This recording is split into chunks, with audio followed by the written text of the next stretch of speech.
নমস্কার। আজকে আমরা শুনব শ্রী শ্রী সারদা মায়ের অমৃত কথা। দাক্ষিণাত্য ভ্রমণ করে শ্রী শ্রী মা 19শে মে জয়রামবাটি এসে পৌঁছান। এই সময় রাধুর বিবাহ স্থির হয়।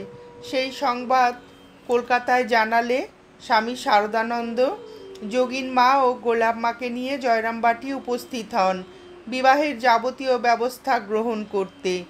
10ই জুন তাজপুরের মন্মথনাথ চট্টোপাধ্যায়ের সঙ্গে রাধুর বিবাহ নির্বিঘ্নে সম্পন্ন হলো। রাধুর বয়স তখন 12 বছর আর মন্মথনাথের 15 বছর। বিবাহে রাধুকে প্রচুর পরিমাণে অলংকার যৌতুক দেওয়া হয়েছিল।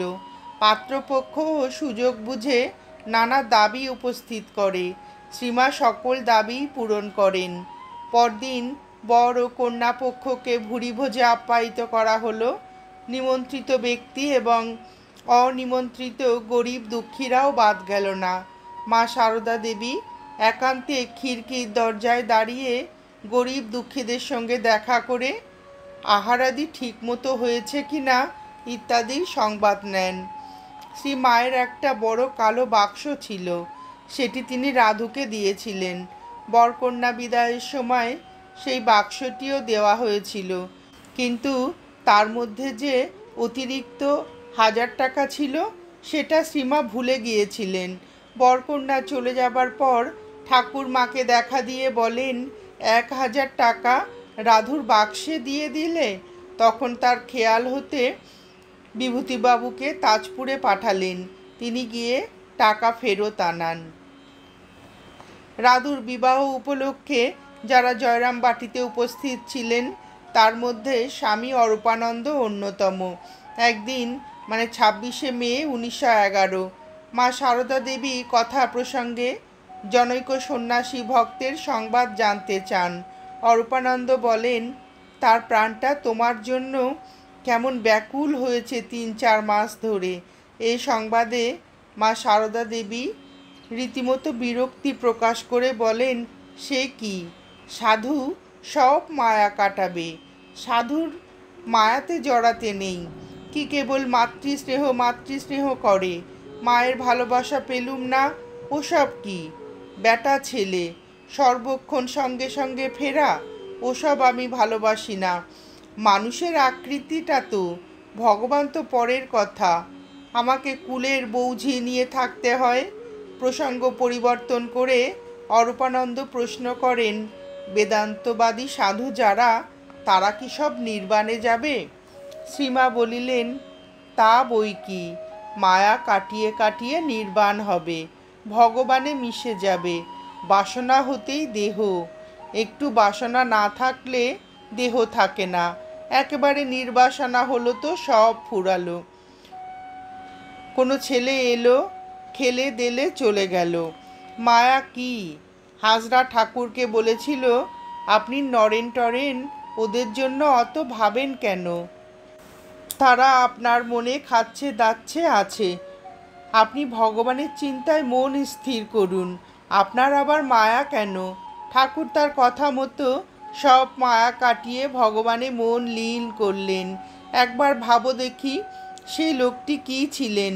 ঠাকুর যখন বাহ্যে গিয়েছিলেন, রামলাল শৌচ করাতে পারলে না, কাকে শৌচ করাবে? সব শরীর তখন জড় পদার্থ হয়ে গেছে, কাঠের মতো শক্ত। তখন রামলাল বলতে লাগলেন, যেমনটি ছিলে তেমনটি হও, যেমনটি ছিলে তেমনটি হও। বলতে বলতে শেষে দেহে মন এলো। দয়ায় মনকে নামিয়ে রাখতেন। দেবতা বলো যা বলো, সব এসে পৃথিবীতে জন্মাচ্ছে। সূক্ষ্ম দেহে তো আর খাওয়া পড়া কথাবার্তা কিছু নেই, তাই বেশি দিন থাকতে পারে না। অরূপানন্দ প্রশ্ন করলেন, খাওয়া পড়া কথাবার্তা নেই, তবে কি নিয়ে সময় কাটে? শ্রী মায়ের উত্তর, কাঠের পুতুলটির মতো যুগ যুগান্তর ধরে যেখানে আছে সেখানেই থাকে। রামেশ্বরে যেমন দেখলুম রাজাদের সব পাথরের মূর্তি পোশাক পরা রয়েছে, আর ভগবানের দরকার হলে তিনি নিয়ে আসেন সেখান থেকে। বিভিন্ন দেবলোক সব আছে কি না, জনলোক, সত্যলোক, ধ্রুবলোক, স্বামীজিকে সপ্তর্ষি থেকে এনেছিলেন। ঠাকুর বলেছেন, তার কথা তো বেদবাক্য, মিথ্যা হবার জো নেই। অরূপানন্দ প্রশ্ন করলেন, তবে আমাদেরও কি মাটির পুতুলের মতো হয়ে থাকতে হবে? শ্রীমা বললেন, না, তোমরা তার সেবা করবে। দুটি থাক আছে, একটি এখানকার মতো ভগবানের সেবাদি নিয়ে থাকে, অপরটি ওই রকম পুতুলের মতো যুগ যুগান্তর ধরে ধ্যানমগ্ন। অরূপানন্দ প্রশ্ন করলেন, মা, ঠাকুর বলতেন যে ঈশ্বরকোটি নির্বাণের, নির্বিকল্প সমাধির পরেও ফেরে, আর কেউ পারে না, এর মানে কি? শ্রীমা বলিলেন, ঈশ্বরকোটি নির্বাণের পরও মনটি গুছিয়ে আনতে পারে। অরূপানন্দ প্রশ্ন করিলেন, যে মন লীন হয়ে গেল সে মন কি করে ফিরে আসে? এক ঘটি জল পুকুরে ফেলে দিলে কি করে সেই জলটুকু বেছে আনবে? শ্রীমা বললেন, সবাই পারে না, যারা পরমহংস তারা পারেন। হাঁস, জল, দুধ একত্র করে দাও, দুধটুকু বেছে খাবে। অরূপানন্দ বলিলেন, সবাই কি নির্বাসনা হতে পারে? শ্রীমা বললেন, পারলে তো সৃষ্টি ফুরিয়ে যেত, পারে না বলেই তো সৃষ্টি চলছে, পুনঃ পুনঃ জন্মাচ্ছে।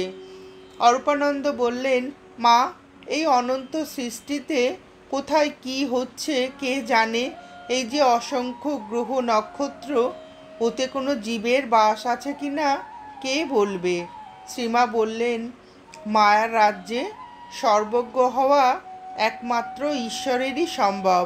ওসব গ্রহ নক্ষত্রে কোনো জীবের বাস নেই। 21শে আগস্ট, চৌঠা ভদ্র, 1318, 1911 বঙ্গাব্দ, স্বামী রামকৃষ্ণানন্দজি মহাসমাধি লাভ করেন। তিনি দীর্ঘকাল মাদ্রাজে সাংগঠনিক কর্মে ও শ্রীরামকৃষ্ণদেবের ভাবধারার প্রচারের জন্য অক্লান্ত পরিশ্রম করেন। শ্রীমায়ের দাক্ষিণাত্য পরিভ্রমণকালে তার তীর্থদর্শন যাতে সুচারুভাবে নিষ্পন্ন হয় তার জন্য স্বয়ং সঙ্গে থেকেছেন এবং শ্রীমায়ের যাবতীয় প্রয়োজন মিটিয়েছেন। মায়ের নিকট সান্নিধ্য তিনি এই সময় বিশেষভাবে লাভ করেছিলেন। মাদ্রাজের মঠ সংগঠনের জন্য অতি পরিশ্রম এবং দীর্ঘকাল কৃচ্ছ সাধনের ফলে তিনি তৎকালে দুরারোগ্য যক্ষা রোগে আক্রান্ত হন। চিকিৎসার জন্য তাকে কলকাতায় এনে মায়ের বাড়িতে রাখা হয়। চিকিৎসকরাও তাদের সাধ্যমতো চেষ্টা করেন, কিন্তু যাবতীয় প্রচেষ্টা নিষ্ফল করে তার মহাপ্রয়াণ ঘটে। মৃত্যুর পূর্বে তার একান্ত ইচ্ছা ছিল মাতৃচরণ দর্শন। সেই অনুরোধ নিয়ে জয়রামবাটিতে লোক পাঠানো হলো, কিন্তু তিনি আসতে রাজি হলেন না। সন্তানের অনিবার্য মৃত্যু মা হয়ে সচক্ষে দেখার ইচ্ছা তার ছিল না। তদুপরি যখন তার সংসার বিরাট, সেই বিরাট সংসার নিয়ে উদ্বোধনে উপস্থিত হলে রোগীর চিকিৎসা ও সেবার ত্রুটি ঘটবে। স্বামী রামকৃষ্ণানন্দ যখন মাতৃভাবে বিশেষভাবে আপ্লুত, মৃত্যুর কয়েকদিন পূর্বে সামান্য সুস্থ অবস্থায় সুগায়ক পুলিন মিত্রকে ডেকে এনে একটি গান রচনা করতে বললেন, যার প্রথম পংক্তিটি তিনি নিজেই রচনা করে দিলেন। পোহালো দুঃখ রজনী। পুলিন কৃষ্ণ নিজে গান রচনা না করে ভার দিলেন গিরিশচন্দ্রের ওপর। সম্পূর্ণ গানটি রচনা করলেন গিরিশচন্দ্র। পোহালো দুঃখ রজনী, গেছে আমি আমি ঘোর সুস্বপন। রামকৃষ্ণানন্দজির অন্তিম স্বাদ অপূর্ণ থাকেনি। পুলিন মিত্র মহাশয় গানে সুরারোপ করে তাকে যখন গানটি শোনাচ্ছিলেন, তখন তিনি বিস্ফারিত দৃষ্টিতে বলে উঠলেন, মা এসেছে। সেটিই তার অন্তিম নিঃশ্বাস পড়ার মুহূর্তে শেষ কথা। শ্রীমায়ের কাছে শশী মহারাজের মহাসমাধির সংবাদ পৌঁছালে তিনি কেঁদে উঠে বলেন, শশীটি আমার চলে গেছে, আমার কোমর ভেঙে গেছে। আগস্ট থেকে অক্টোবর, মাত্র কয়েক মাসের ব্যবধানে আরও একটি মৃত্যু। 13ই অক্টোবর দার্জিলিংয়ে নিবেদিতা অন্তিম নিঃশ্বাস ফেললেন। শ্রী মায়ের সঙ্গে তার দীর্ঘদিনের হৃদয়ের সম্পর্ক। উদ্বোধনের সান্ধ্য আসরটি তিনি এবং লক্ষ্মীদেবী মাতিয়ে রাখতেন। একদিন নিবেদিতা সাজলেন সিংহিনী, আর পিঠে চেপে বসলেন জগদ্ধাত্রীর সাজে লক্ষ্মী দেবী। সরলা বালিকার মতো মা সব দৃশ্য উপভোগ করেছেন। মায়ের বাড়িটি ছিল নিবেদিতার ধ্রুব মন্দির। নিবেদিতার মৃত্যুর পরে তার প্রসঙ্গ উঠলে শ্রীমায়ের অশ্রু ঝরে পড়ত। বলতেন, যে হয় সুপ্রাণী তার জন্য কাঁদে মহাপ্রাণী। স্বয়ং উত্থাপন করতেন নিবেদিতা প্রসঙ্গ। মা সারদা দেবী একবার তাকে একটি পশমের পাখা তৈরি করে উপহার দেন। সেটি পেয়ে নিবেদিতা আনন্দে উচ্ছ্বসিত। কি সুন্দর, কি চমৎকার! শ্রীমা বললেন, একটা সামান্য জিনিস পেয়ে ওর আহ্লাদ দেখেছ? আহা, কি সরল বিশ্বাস, যেন সাক্ষাৎ দেবী। সামান্য জিনিস পেয়ে আনন্দ কি শুধু নিবেদিতার একার? একবার নিবেদিতা শ্রীমাকে যেন একটি জার্মান সিলভারের কৌটো দেন। মা সারদা দেবী তাতে রাখতেন ঠাকুরের পবিত্র কেশ। মা বলতেন, পুজো করার সময় কৌটোটি দেখলে নিবেদিতার কথা মনে পড়ে। আর একবার নিবেদিতা মাকে দিয়েছিলেন একটি এন্ডির চাদর। সেটি জীর্ণ হয়ে গেলেও মা সেটি ফেলে দিতে রাজি নন। তার ভাজে ভাজে কালো জিরে দিয়ে সযত্নে রক্ষা করতেন। বলতেন, কাপড়খানিকে দেখলে নিবেদিতার কথা মনে পড়ে। আহা, কি মেয়েই ছিল! 23শে নভেম্বর শ্রীমা কলকাতা যাত্রা করলেন। কলকাতা অভিমুখে জয়রামবাটি পরিত্যাগের 2-4 দিন আগে কোয়ালপাড়া আশ্রমের অধ্যক্ষ কেদারবাবু, পরে যিনি স্বামী কেশবানন্দ হয়েছিলেন, জয়রামবাটি থেকে শ্রীমায়ের কোয়ালপাড়া আশ্রমে আসার নির্দিষ্ট সময় জানবার জন্য সেখানে উপস্থিত হলে শ্রীমা তাকে বলেন, দেখো বাবা, তোমরা যখন ঠাকুরের জন্য ঘর এবং আমাদের বিশ্রামের জন্য একটু স্থান করেছ, তখন এবার যাবার সময় ওখানে ঠাকুরকে বসিয়ে দিয়ে যাব। আমাদের যা কিছু সবের মূলে ঠাকুর। যা কিছু করো না কেন তাকে ধরে থাকলে বেচাল হবে না। সব আয়োজন করে রেখো। পুজো, অন্নভোগ, আরতি সব নিয়মিত করতে থাকবে। শুধু স্বদেশী করে কি হবে? কোয়ালপাড়া আশ্রমে তখন ধ্যান, জপ, পুজো পাঠের চেয়ে চরকায় সুতো কাটা, তাঁত বোনা প্রভৃতি স্বদেশী আনার দিকেই বেশি ঝোঁক। ফলে আশ্রমটির ওপর পুলিশ কর্তৃপক্ষের সুতীক্ষ্ণ নজর ছিল। প্রায় পুলিশ দল এসে আশ্রমে নবাগতদের খোঁজখবর নিয়ে যেত। কেদারবাবু মায়ের এই কথা সরাসরি প্রতিবাদ না করে বিনীতভাবে বললেন, মা, স্বামীজি তো দেশের কাজ করতে বলেছেন খুব বেশি করে, এবং দেশের যুবকদের উৎসাহিত করে নিষ্কাম কর্মের পর্তন করেছেন। তিনি আজ বেঁচে থাকলে কত কাজই না হতো। কেদারবাবুর এই যুক্তির উত্তরে শ্রীমা বলেন, ও বাবা, নরেন আমার থাকলে কোম্পানি কি আজ তাকে ছেড়ে দিত? জেলে পুরে রাখত? আমি তা দেখতে পারতুম না। নরেন যেন খাপখোলা তরোয়াল।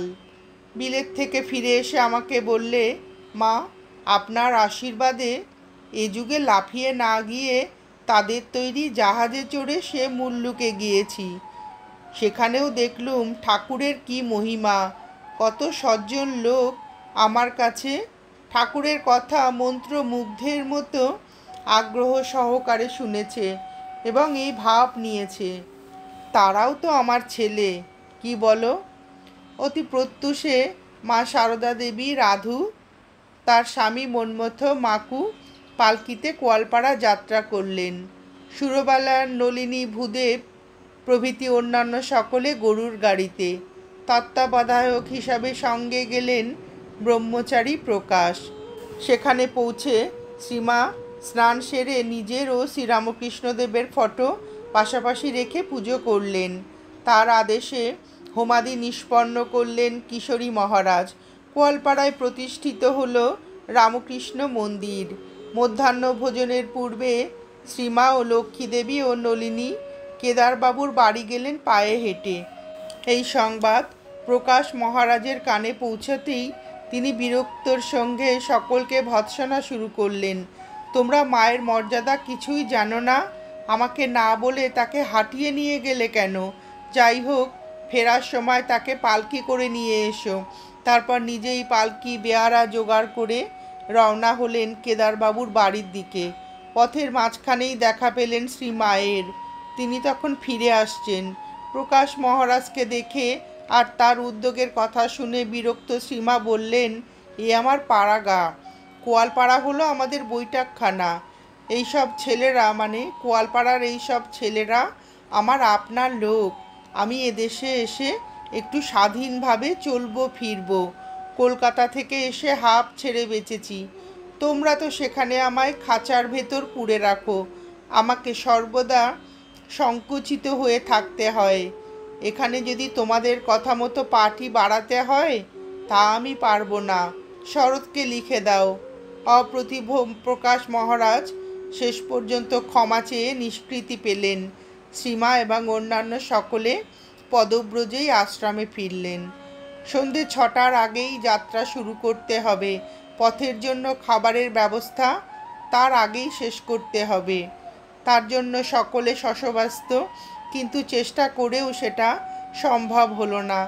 অগত্যা স্থির হলো শ্রীমা যাত্রা শুরু করুন, যেভাবেই হোক তার খাবার রাস্তাতেই পৌঁছে দেওয়া হবে। প্রকাশ মহারাজ রীতিমতো বিরক্ত, কিন্তু সকল কথা শুনে শ্রীমা বললেন, তুমি মাথা গরম করে এত রাগারাগি করছো কেন? এ আমাদের পাড়াগা। কলকাতার মতো এখানে কি সব ঘড়ির কাঁটায় হয়ে ওঠে? দেখছো সকাল থেকে ছেলেরা কি খাটাই খাটছে। তুমি যাই বলো না কেন, এখান থেকে না খেয়ে যাওয়া হবে না। তার নির্দেশই পালিত হলো শেষ পর্যন্ত। রাত 8টায় খাওয়া দাওয়া শেষ করে 8খানি গরুর গাড়িতে যাত্রা শুরু হলো। নমস্কার, আজ এ পর্যন্তই।